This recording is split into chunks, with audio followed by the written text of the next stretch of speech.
All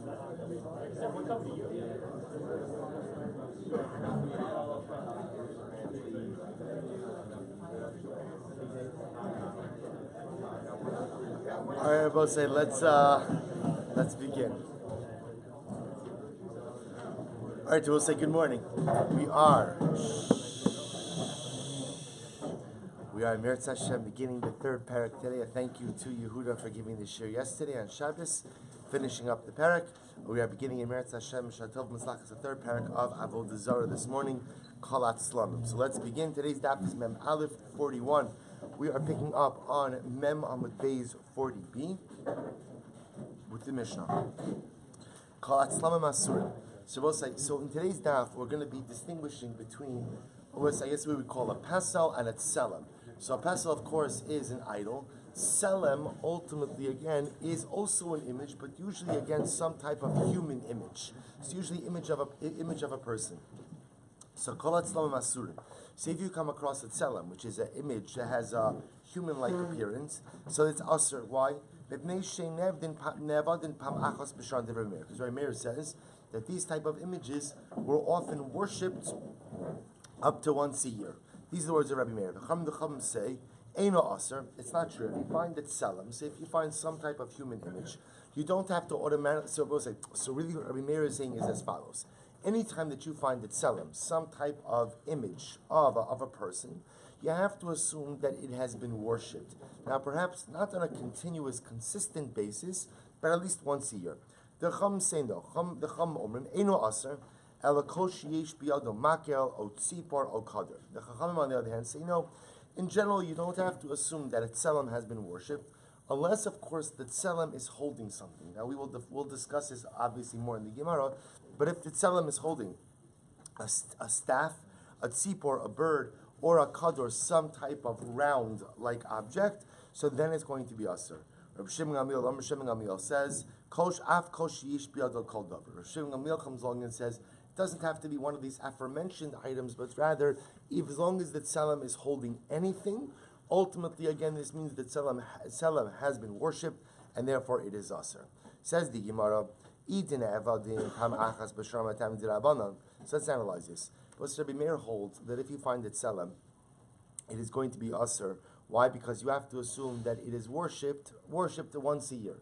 So ask the Gemara, if that's the case that it's worshipped once a year, then why would the Rabbanan permit it? Why would the Rabbanan say that it's not problematic? My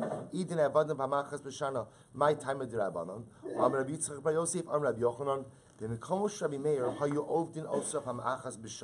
So we'll say, because in reality, where Rabbi Meir lived, so they would worship it once a year. So we'll say, what the Gemara is saying over here is as follows. Lav dafka, that everywhere, that if you find it tselem, that you have to assume that it's worshipped. So we'll say, herein lies the distinction between a tselem and a pesel. When you find an idol, so you have to make the automatic assumption that what? The idol is worshipped. A tselem, bless you. A human image, will say, may be worshipped, may not be worshipped, right? It could just be a person has a statuette of something, but lav dafka, that it's an avoda zara. Pesel is automatically assumed to be an avoda zara. A tselem is not necessarily automatically assumed to be an avoda zara, unless, of course, you know that it's worshipped. Now, in the locale of Rabbi Meir, it happened to be that the contemporary, the local practice was to worship the tselem once a year. And therefore, again, Rabbi Meir, the chayish l'miuta, gazer shar makomos atu osamakum. Remember again, we saw in last week's daf that Rabbi Meir is choshesh l'miuta. Remember again, we saw this, where we see this in the context of yibum.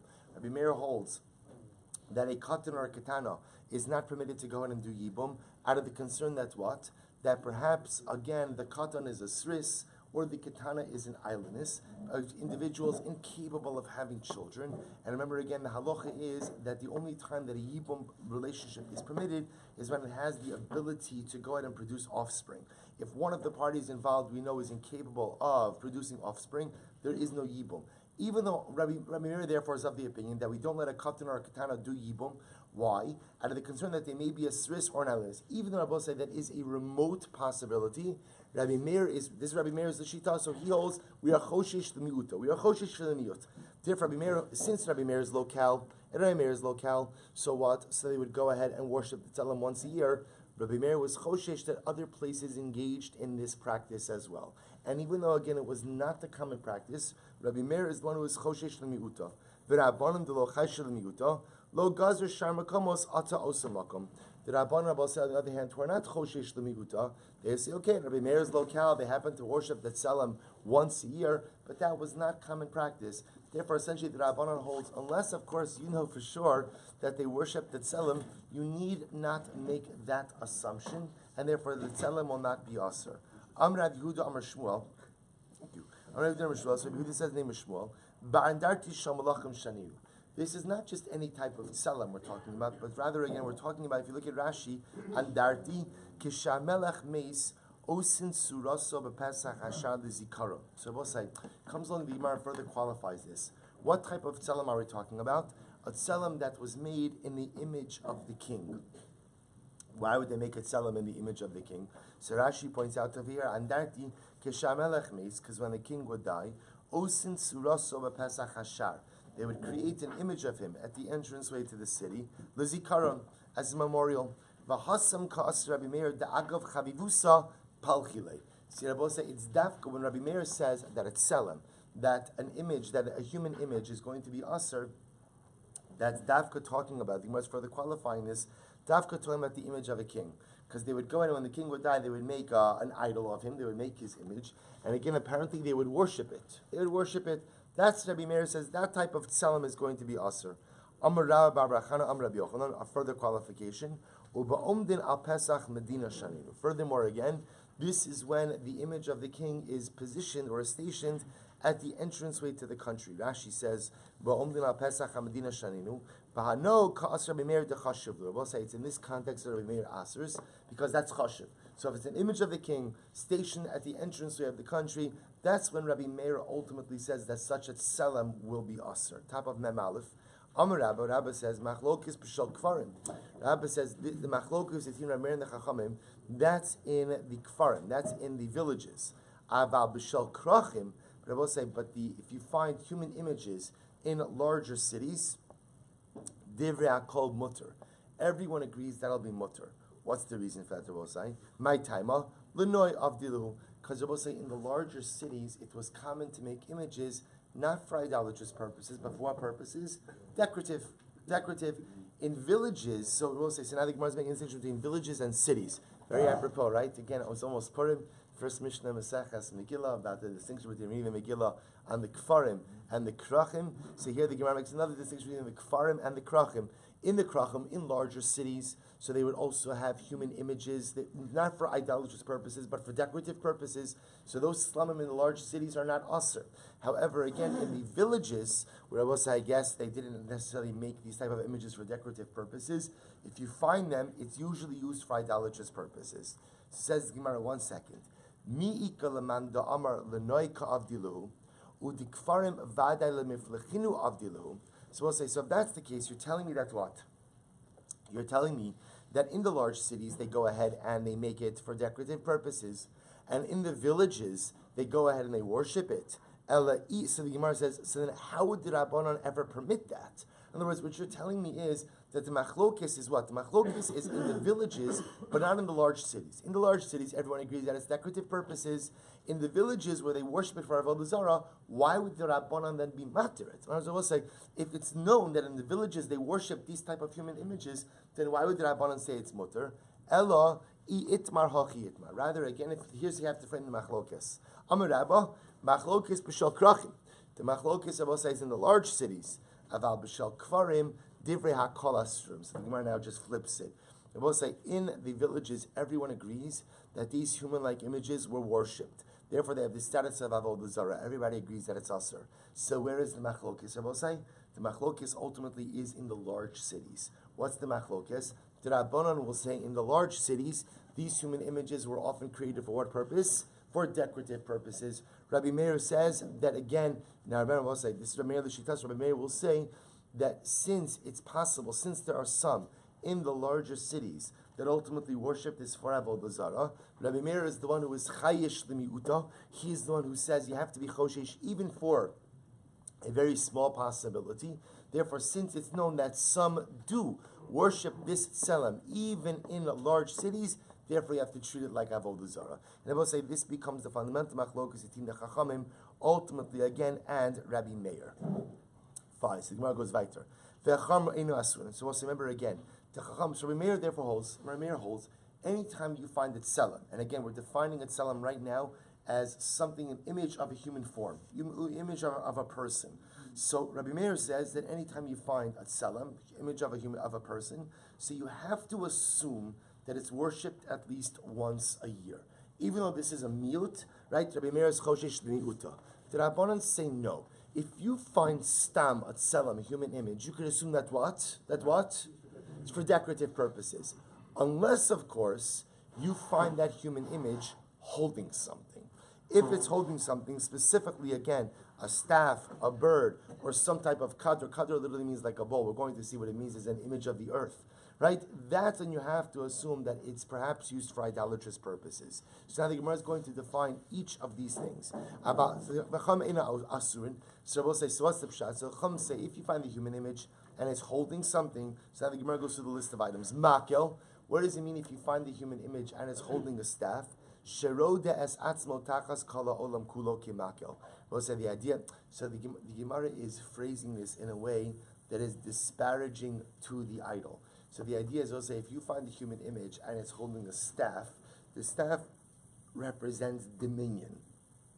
So it's absolutely, in that case, the Chachamim will say that's an idol that was probably worshipped for Avoda Zara, because the staff, the idol, the human image holding the staff means that the human image rules over the world. The way the Gemara phrases it is that when it holds a staff, sheroda es atzmo tachas kala olam kulo kimakel. That literally, again, it is ruled underneath the world with a staff. So it's trying to make it look like the idol is subservient to the world. So that's how Chazal, the Gemara is phrasing it in a way that is derogatory to the idol. But obviously, also what the Gemara is saying is as follows: that if you find the human image and that human image is holding a staff, that seems to be that human image is a deity that is ruling over the world. Sipor, what happens, we'll say, if it's holding a bird in its hand? Shetofes es atzmo tachas kala olam kitzipor. So what it means to say, we'll say, is that literally the same way that a bird has the ability to pick something up in its claws, so when it holds a bird, the idea is that the idol is showing that it grasps the world in its grasp like a bird. So we'll say, see the idea over here. So, but the way it phrases it is that it is grasped. It is grasped in the claws of the bird. Kador, we'll say, what happens if you find that Selem holding on to a kador, to literally a ball? What it means is a round object. Shetofis atzmo tachas kala olam kulo ki kador. That ultimately, again, literally, it is grasped in something else's hand, like the world. But again, I will say what it means to say is that this idol clearly is being ascribed deity-like powers, that it holds the world in its hand. Tana, Hosif Alan Saif. So we'll say again, they added on to this list. Rabbis added on to this list. What do they add on to this list? Saif, Atara, Vitabas. So we'll say they add on to this list that if the Tselem is holding a sword, Atara also means like a crown or a wreath. Vitabas. We'll say tabas could either be a ring, but more appropriately it means like a signet ring. Not just anything, but a signet ring. So we'll say, so what's the pshat? So here's what's interesting. Originally, these items were not included in the list of the Mishnah. They were subsequently added on. So the Gemara is now going to entertain what Chazal originally thought, and then what they changed their mind to. So the Gemara says, Saif, Meikara Savar Listem Ba'alma. In the beginning, Chazal didn't include it. Why? Because they assumed that if the image is holding on to a sword, right? If the tselem is holding on to a sword, then maybe that just means it's a bandit, right? It's a thief. Lebasof savar shahariges atzmo tachas kala olam kulo. But say afterwards they realized that it was actually a sign of dominion, right? It was a sign of strength, that ultimately, again, this idol ruled over the world. Atara, so I'll say when they first saw a human image that had a crown, meikara savar gidil kalili ba'alma. They thought maybe that this idol, maybe this selem ultimately was what? Was supposed to be like a crown maker.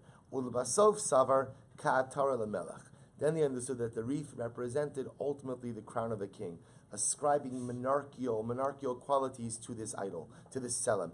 Tabas, right? Tabas, the ring.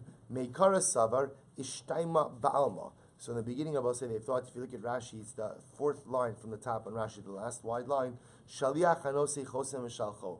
They thought at first that the idol or that the tselem was just simply considered to be a messenger of the king who was sending it with his signet ring. Ulubasov savar shechosim esatzmo tachas kala olam lamisa. Then I will say again, remember Chazal are using derogatory metaphorical lashon.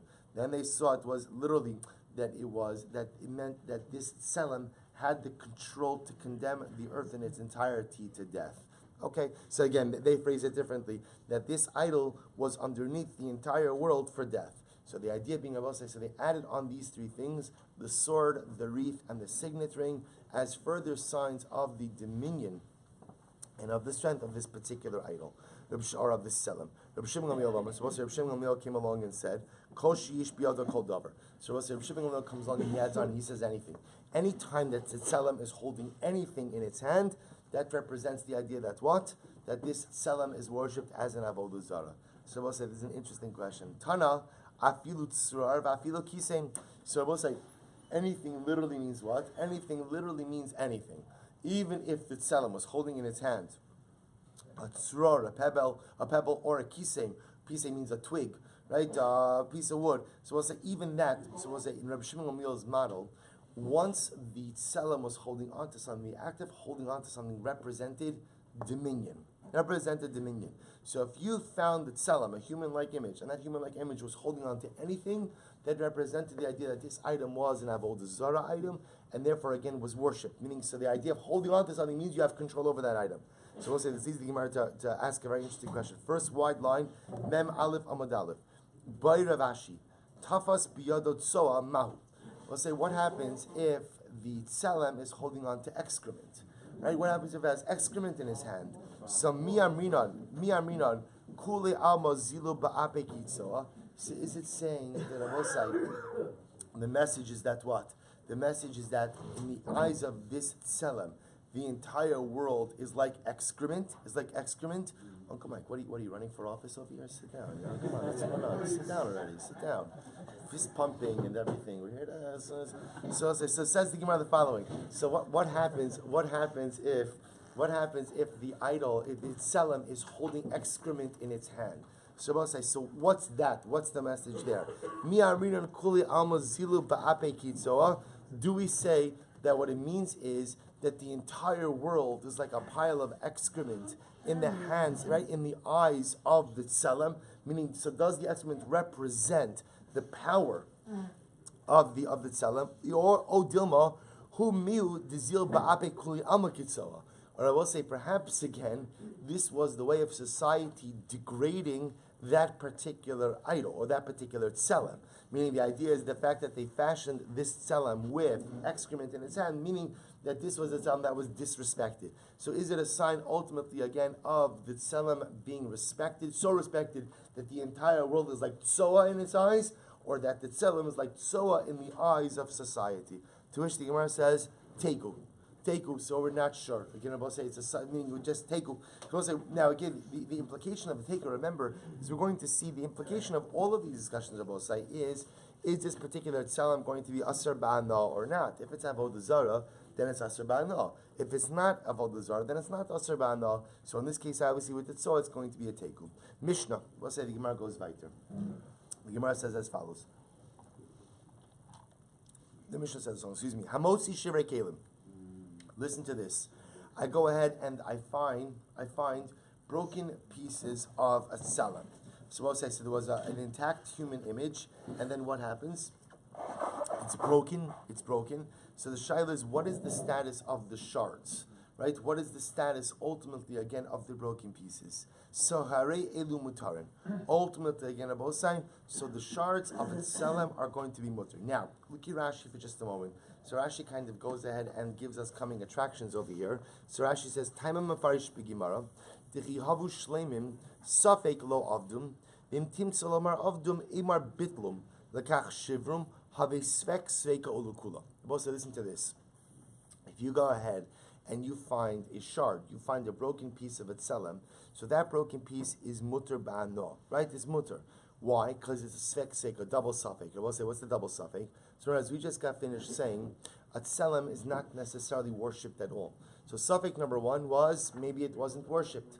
right? Suffix number 2 is even if it was worshipped, I will say this sugi is going to teach us about the fact that you can be mevatel avoda zara, right? And how is a Gentile? How is an akum mevatel as avoda zara?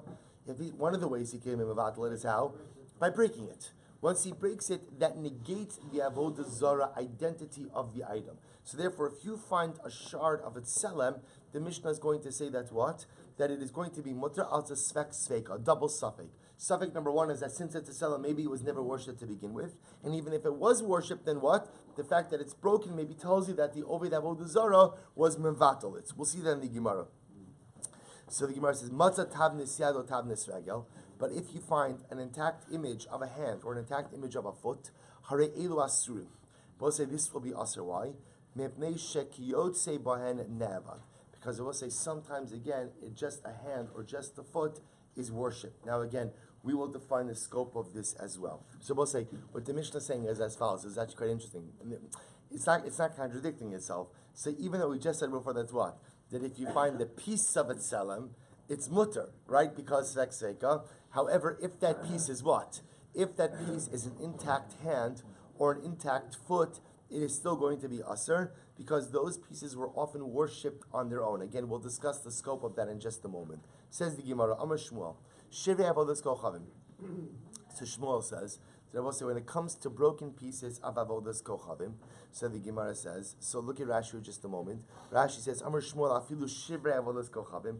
Rashi says, Lo tema shivrei tzlamim davka, mishum deshamalo avdu me'olam, afilu kishayu shlemim dafilu shivrei avodas kochavim shari inu mushavdua, kishay sashlema mutarin, decheva and denishbara shuvei novdinosa. So Shmuel comes along and says, that even if you find the broken shard of an avodas kochavim, we'll say of real idolatry, it is going to be mutter. Why, Rabbi say? Because Shmuel is of the opinion that once it is broken, it is no longer worshipped. So we'll say, you see over here, not only shivrei tzlamim, that goes without saying, but Shmuel says even shivrei avodas kochavim is going to be mutter.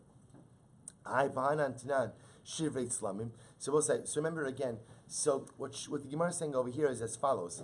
Why doesn't the Mishnah bring down the even bigger chiddush? Right? The even bigger chiddush will say be what? Would be shivrei avodas kochavim. Because shivrei tzlamim, there's what? There's a sveka, right? Because remember, maybe it was never worshipped, and even if it was worshipped, maybe the oved kochavim was mevatled. So it says the Gemara, there's even a bigger chiddush. What's the bigger chiddush? That Shmuel holds afilu shivrei avodas kochavim. We'll say mamish, even the broken shards of mamish avodah zara is going to be mutter. So why not go ahead and bring down that case? That is the greater chiddush. So v'ha'anan tanan shivrei tzlamim hu adin dafilu shivrei avodas kochavim. You're right. In reality, even if you find the broken shards of avodas kochavim, it is going to be mutter. And Abba said the assumption is because we assume that it was smashed by the oved kochavim. And Abba said the act of an oved kochavim smashing his idol negates the deity identity of this item, and therefore makes him mutter ba'ano. So the Gemara says, you're right. V'hadiktani shivrei tzlamim. So why does the Mishnah choose to focus on shivrei tzlamim? Mishum de kaboyle misnes seifa. Because Abba said the Mishnah needs to state its last case. What's the last case? Matzah tavnis yad, tavnis regel, hare elu asurim. Because Abba said the Mishnah needs to state the second statement, which is that if you find the image of a foot or you find the image of a hand, these are still going to be asur. Why? Because Rabbi said people worship just stam a hand and stam a foot. So therefore, again, Tanan. So I'm sorry. Before we get to that, look at Rashi. Mishud the Kabbalah Misnei Seifa. Ditan avodas kochavim.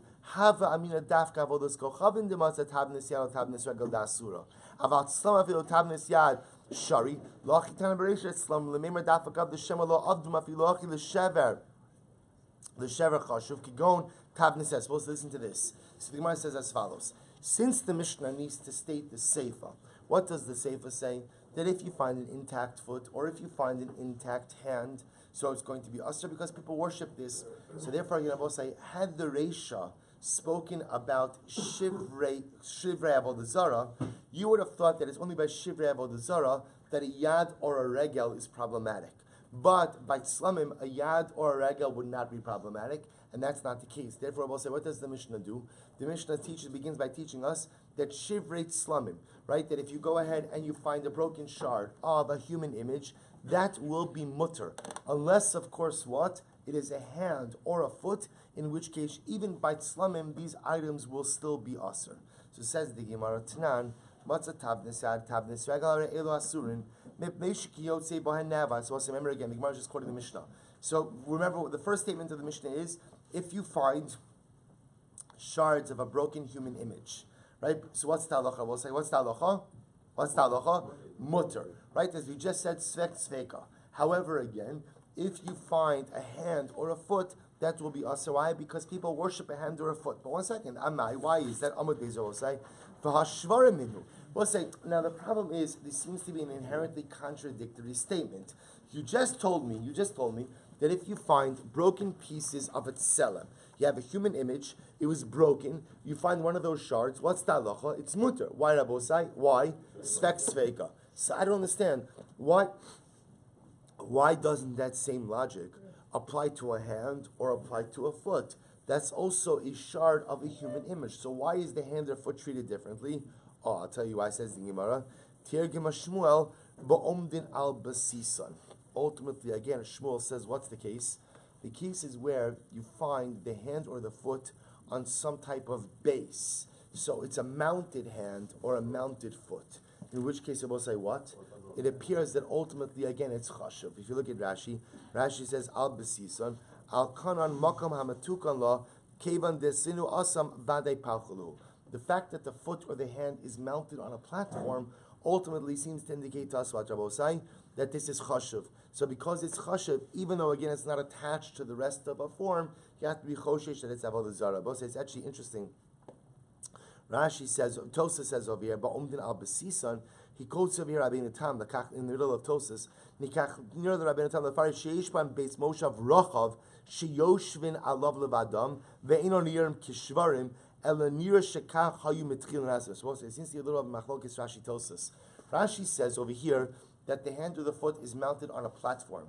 Right? Any platform. Tosas says, or Rabbi Tam says, no, it's not any platform, but rather what is it?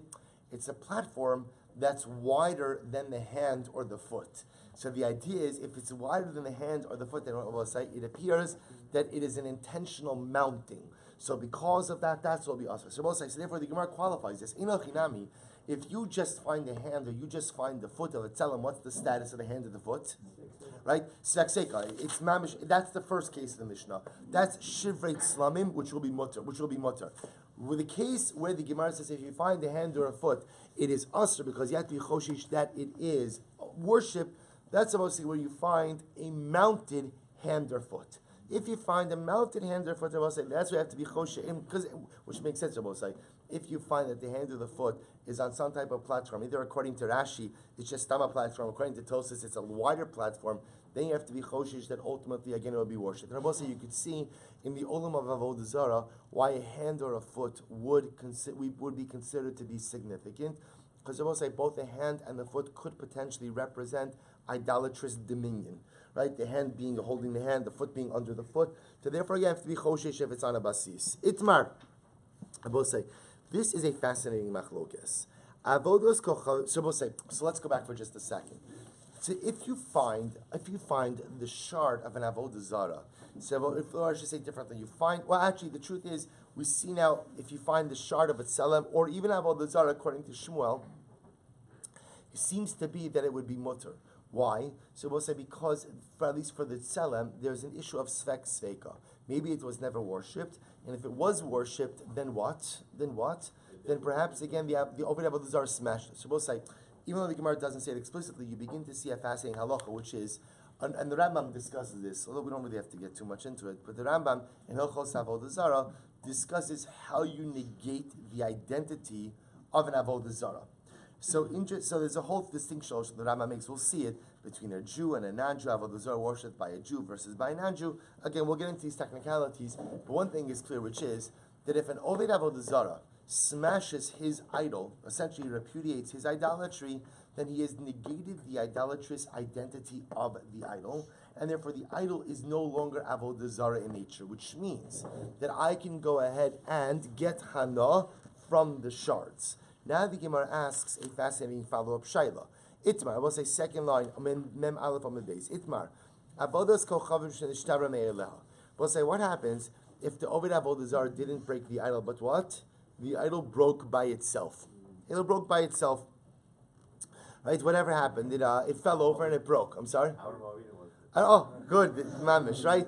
They got into a fight. This is even more. This isn't even a fight. The idol, Mamish, strong wind, blew the idol over. So we'll say, what is the status of the shards? Rabbi Yochanan Amar Asura. Rabbi Yochanan says it's Asur. Why? Because we'll say Rabbi Yochanan's logic is that the only way to negate the idolatrous identity of the idol is how? Is for the Oved Avodah Zara to actively smash it. If he doesn't smash it, but it smashes on its own, it's not Avodah Zara. Reb Shimon ben Lakish Amar Muteres. We'll say Reb Shimon ben Lakish says that no, even if the idol breaks on its own, it's still going to be mutter. We'll say, watch this. Rabbi Yochanan Amar Asura Dahalo Batla. So Rabbi Yochanan says, no, in order for an idol to lose its identity, it has to be actively negated by he who worships it. Right? And therefore, again, if it fell over on its own, and therefore what was not actively negated by the Oved Avodah Zara, it's still Avodah Zara. Let's listen to this. Listen to this. Mistama bituli mivatale.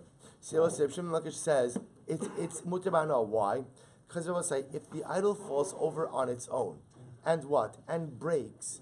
Mistama, the Oved Avodah Zara is mevatalit. Why? Meimar Amar. Ihi nafshi lo atzla lo gavra matzlile. Because what does the Oved Avodah Zara say to himself? If this idol couldn't save itself, it's going to save me. So Shimon Lakish says, B'pashtos, if you are the idolater, see what idolaters are from also, right? I mean, they believe in this stuff. So the idolater sees this. He sees the idol falls over in the wind and breaks. So B'pashtos, Shimon Lakish says, the Oved Avodah Zara is going to say to himself, if the idol can't save itself from the wind, how is the idol going to save me? Therefore, Shimon Lakish understands that any time the idol breaks, by definition, the Ovid Kochavim negates his belief in the idol, and therefore the shards of the idol become muter bano. Svei say Rabbi Yochanan Reish Shimon Lakish. So let's listen to this. Rabbi Yochanan raises a shaila to Rabbi Shimon Lakish. Quotes over here. The Rosh Dagan Ushtei Kapos Yadav Kurusos. So let's listen to this. We actually made reference to this story before.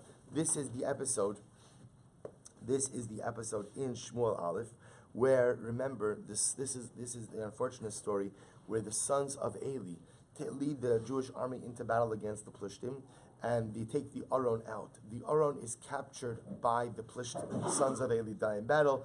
This is where Nebuch Eli dies also by falling off his chair. So the Navi discusses that when the Plishtim brought the Aron back to Philistine territory, they brought it to their idolatrous temple, which was governed by a god. They worshipped a god by the name of Dagon, right? So Dagon Kishmokin, who had the head of a fish, right? So Dagon, but the body of a person. So what happens? So the next morning, so they put the Aron in the temple of Dagon. The next morning they come, and what do they see? Verosh Dagon Ushtei Kapos Yadav Krusos. So we'll say they saw. The next morning they come, and Dagon's head and his two hands were cut off and were laying in front of him.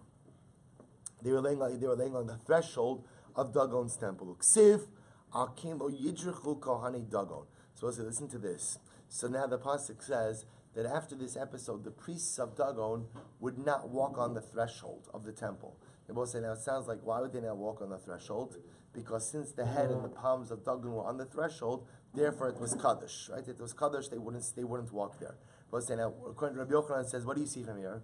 You see from here that even when an idol breaks, right, its worshippers still go ahead and worship it, right? Because also remember again what they're saying is they won't walk on the threshold of the temple because that's where the head and the palms of Dagon were. So you see that even when an idol breaks, lemaisa again, the worshippers still won't go ahead and walk there. So you see that even when an idol breaks, if it's not the Ovi Kochavim who's breaking it, they still worship it. So Rav Shimon Lakish says, Amar lo misham raya.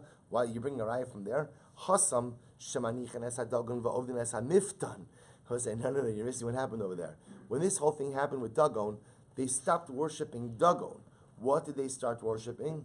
They started worshiping the threshold.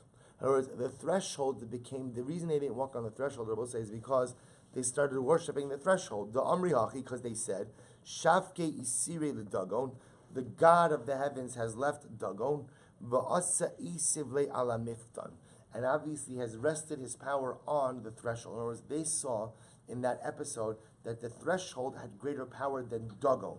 So the reason they didn't walk on the threshold was not out of deference to Dagon. It was because of their newfound deity named threshold. Just so you understand, this is how Avoda Zara works. Avoda Zara ascribes power to that which you perceive to be powerful. So, for example, I will say, remember the whole episode of Avram Avinu and the Malachim in Parshas Vayira. So Avram Avinu tells them, invites them into his tent, but he tells them to what? Rachasu raglechem, wash your feet. So remember again. So Rashi HaKadosh points out, why does he tell them to wash their feet? Because Kisavar, he thought that they were Arabim, thought that they were Arabs that worshipped the dust of their feet. So the Maral in Gur Aryeh says, why would anybody worship dust? Right? What's the pshat they worship dust? So the Maral says these were Arabs, these were nomads. He thought they were nomads. So I will say, nomads, if there's one thing that's consistent in their lives, it's what? It's dust, right? Because again, they're always moving around. So the way Avodah Zara works is that when you see yourself under the dominion of something, that's what you ascribe divine powers to. So if you're a nomad, your life consists of always being around dust. You assume that's the deity under whose dominion you exist. So I will say that's what Avodah Zara is. You ascribe divine powers to that which you see governing the circumstances of your life. So therefore, Rabbi Shmuel Silber says, I don't understand. These of the Avodah Zara, they worship Dagon. When they saw Dagon laying, head cut off, palms cut off, on the threshold, they assumed that it was the threshold that now was in possession of some type of celestial power. So they stopped worshipping Dagon and they started worshipping the threshold. Esvei, so Rabbi Yochanan raises another kasha. Hamosi shivrei tzlamara ilu mutarin. So let's listen to this. If one goes ahead and finds broken shards of tzlamim, remember we'll say for our purposes that tzlamim are what? Are the images of a human form. That is mutter. So it's tzlamim that's mutter. Ha shivri avodas kochav masurim. I will say, what do you see from here? You see from here that if you find broken shards of avodas kochavim, it's going to be aser. I will say, what do you see from here? You see from here that if an avodah zara breaks, but the akum didn't break it, then what? The shards are still aser ba'no, which I will say seems to support the position of Rabbi Yochanan and is against Rabbi Shimon Lakish, to which the Gemara says, Lo tema shiri avodas kochavim masurim. No, don't say that. Don't say that the Shivei Avodas Kamar will be Yasser. Ela ima hat slamim atzman asurin. Rather, Rabbi say that the point that the Mishnah is trying to teach me is that what?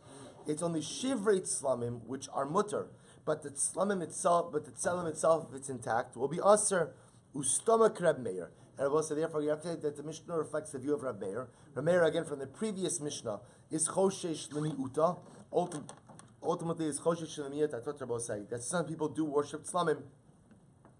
For Rabbi Yochanan, Mid Rab Meir Nishmolu Rabbanon Lav. So the fact that ultimately, again, Mid Rab Meir Nishmolu Rabbanon Lav. So again, based on Rab Meir, right? Rabbi say, so we see that the Rabbanon would answer this. Also, the Gemara says, Mid Rab Meir Nishmolu Rabbanon Lav Amar Rab Meir Tzlamim Asurim Shivrei Tzlamim Mutarim. L'Rabbanan avodas kochavim namihi asura u'shevareha mutarin. So we'll say using that logic, according to the Rabbanan, who say that avodas kochavim is asur, the broken pieces should be mutar.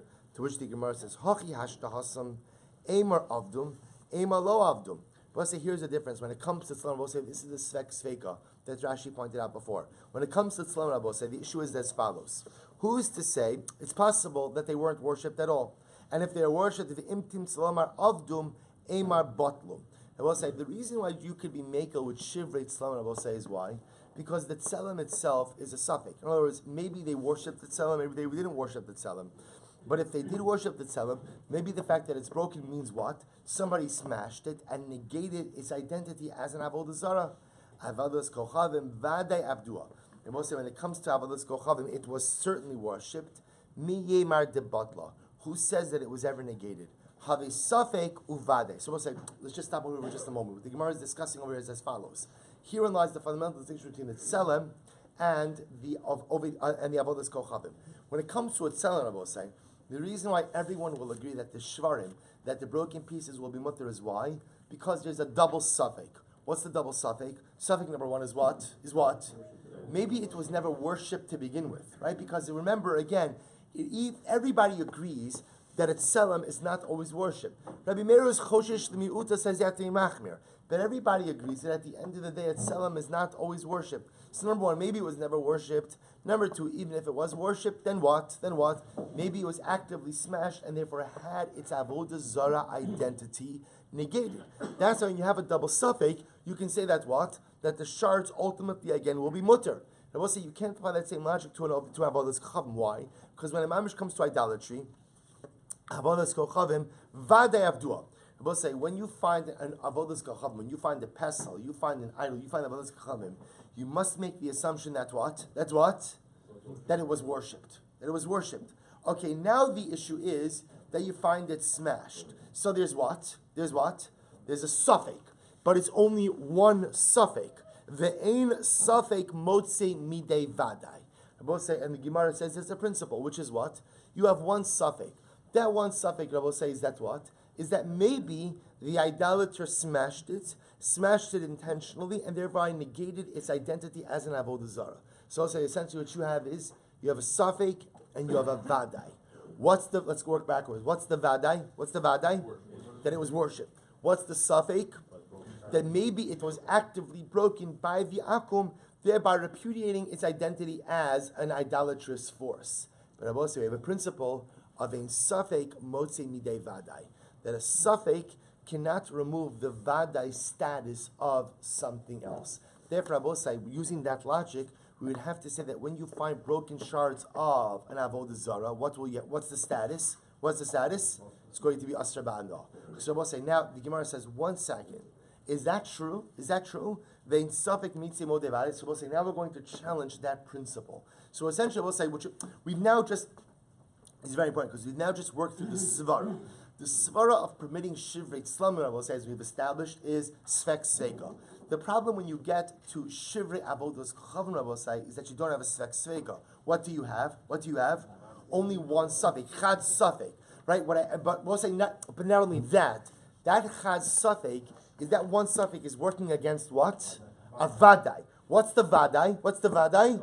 That it was worshipped. The suffix is that maybe it was smashed by the avodah, by the akum, in an effort to negate its identity as an Avodah Zara. And the Gemara says, well, a suffix cannot go and be motzi midei vadai. A suffix cannot negate a vadai. So the Gemara says, is that true? Is that true? Now the Gemara is going to say the following. About Tanya, we learn, let's listen to this case. It's actually quite interesting. Chaver shemes. We'll say if a chaver died. Now what's a chaver? We spoke about this last week. A chaver is someone who is makbid in the laws of, first what we saw by Tumantara. We'll say for our purposes today, it's for Trumas and Maisrus. A chaver is someone who is especially careful to always tithe his produce. So a chaver dies, v'niach megura melei peros, and I will say leaves behind what? He left behind a basket filled with fruit. So I will say, what's ta'alocha? So now, what's the shaila? The shaila is, are they tevel, right? Are they tithed or untithed?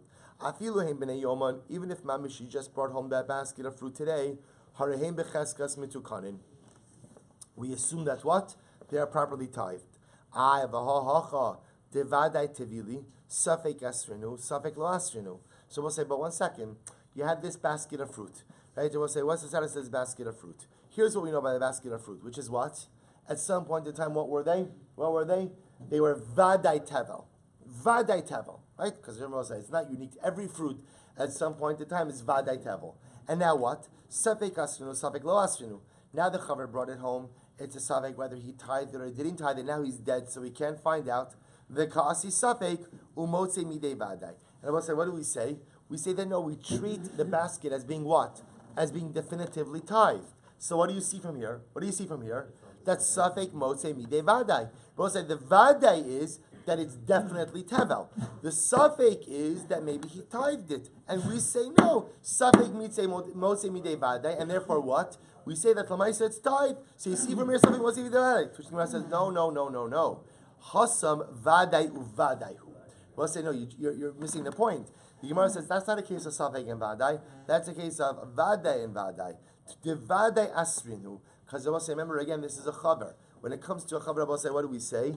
That he is makbid on tithing. Kid Rabbi Chanina, Chazah, Rabbi Chanina, Zah, Chazaka al Chaver she'eno motzi davar she'eno metuka mitachas yado. Also, when it comes to a chaver is so meticulous regarding tithing that therefore, again, it's a vadai that anything in his possession is already tithed. Therefore, you really have two vadais. Yes, it's true that it was a vadai tevel, but you also have a chazaka, vadai chazaka, that a chaver takes care of all of his produce and will not leave anything untithed in his possession. The other possibility is by Sema, may Karlo Tvili, the sex sveikur. We'll say it's possible over here that in fact the chaver avoided any issues regarding tevel to begin with. How so? After the avekid raboshia, damer marim adam al tvuaso umachnisa b'mot shala kedei shetei be'emta ochela sepetura min ha'maiser. So we'll say the other possibility is, remember, you could avoid a tevel designation altogether. How do you avoid a tevel designation altogether?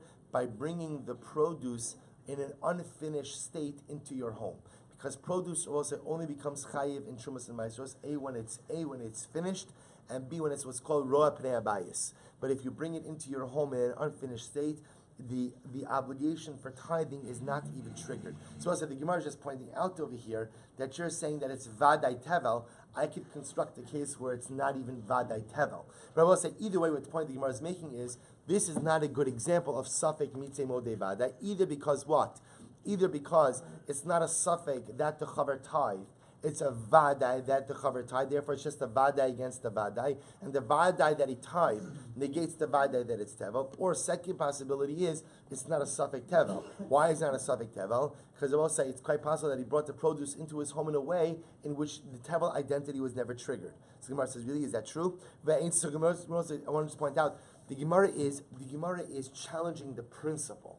Because right now, our entire discussion is predicated on the truthfulness of the principle of ein safek motzei midei vadai. I will say because that principle is what tells me is that when I find shards of Avoda Zara, I find a shards of an idol, that is going to be asur bana. Why is it asur bana? I will say because again we're making the assumption that there is a vadai that it was worshipped, a safek that maybe it was smashed in a way which negated its idolatrous identity. And ein safek motzei midei vadai. That's why the shards of an idol will be asur bana. The Gemara now is challenging that principle. Ein safek motzei midei vadai. We'll say one more. Vatanya, I'm Rabbi Yehuda. We'll say one more piece. Maseh b'shivcha shel matzik echad berimon. There was an episode of a shivcha. We'll say top of membez. We'll say I just want to point out. I don't want to brag, but we are going from mem amad beis to mem beis amad aleph. This is three different tapim in one day. Whatever. I just want to say. So we'll say what happens. There's an episode of a matzik echad. 48 minutes. And that's actually in 46 minutes. That's whatever. Okay. So say matzik echad. So what happens? So we started at 8:02, I think. So matzik shachas. So let's listen to this. There was a story from matzik. Now what's a matzik? Rashi says over here, Tap Rashi, Gavra alma bisrahava. A matzik will say means literally somebody who's very strong and misuses their strength, right? Or abuses, I don't mean physical strength, meaning authority. So matzik echad, Tosis points out it's a little bit different. Tosis says that he's a mosek zaysim, someone who was an olive presser. It doesn't really matter for our purposes. The point is, there was a guy, Maseh shel matzik echad berimon, lived in Rimon, shetila, I'm sorry, Maseh b'shivchaso shel matzik echad berimon. So we'll say, this is a story of a shivcha, right? A shivcha, who was her master was a matzik in Rimon, and what happens? We'll say what happened. She miscarried. Shetila nefa labor. She took this whatever it was, the miscarriage or the stillborn, and she threw it into a pit. And we'll say now. By the way, this seems to be because we see this all the time. Maseches Nida. There's a whole interesting discussion about the obligations of burial for a nefel. Is there an obligation to bury a stillborn or not? Is a major machlokas. So you see all of these cases about taking a stillborn and throwing it into a pit. This, at least according to some, this must have been one of the ways in which you were able to go ahead and take care of this situation, that it didn't necessarily require a kvura gimura. Okay, not our topic for today, I'm just pointing it out to you. So she threw the nefel into a pit. Now I'll say what happens. Uba coin v'hitzitz leidem zachar nekevas. What happens? Now I'll say the shayla is the following. Now apparently this Gemara is going with the approach that a shifcha is about shifcha kinanis, is obligated in the laws of tumantara, And therefore, I will say, what's the issue? The issue is before she discarded the nafil, she didn't bother to check if it was male or female. So I will say, remember again, whether or not it's male or female determines the laws of Tuma and Tara. Right? Remember again, it's either 14 and 66 or 7 and 33. Triggers Tumas Leida.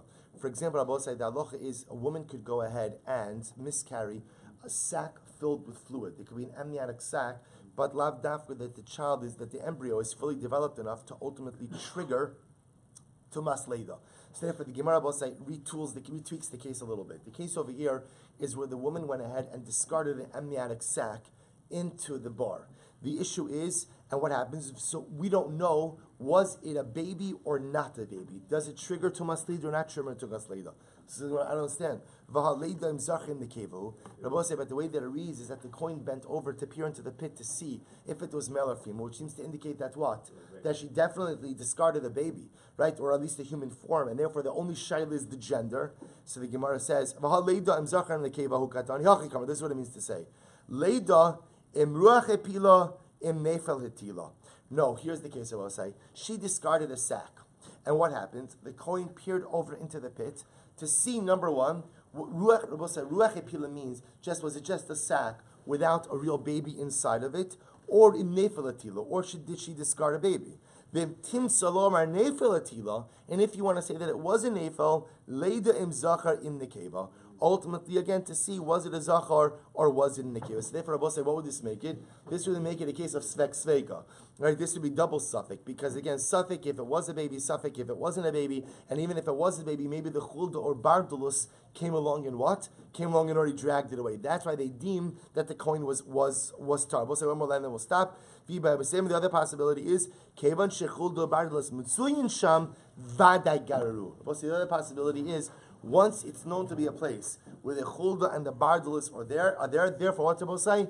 It's a vadai that they dragged it away. And therefore, even if you want to say that it's a case of where there was a vadai baby there, I will say, it's not a case of safek motzi midei vadai, but rather what? It'll be vadai and vadai. So we'll say, bottom line is, the Gemara's we're not finished. The Gemara is going to still try to challenge this principle of safek mitzvah motzi midei vadai. The entire psak of the Gemara is predicated on this concept of ein safek motzi midei vadai. Therefore, when you find the broken piece of the Avoda Zara bosai, you still must assume that what? That it is Asher Ba'ana. Because what do you have? You have the Vad that it was worshipped, the Safek that maybe the Ovei Kochavim smashed it, thereby negated the Avoda Zara identity of the item, and Ein Safek Motzi Midei Vadai, therefore it is still Asher Ba'ana. The Gemara tries to challenge that principle. All of these challenges have proven to be unsuccessful. Mir Hashem will continue tomorrow.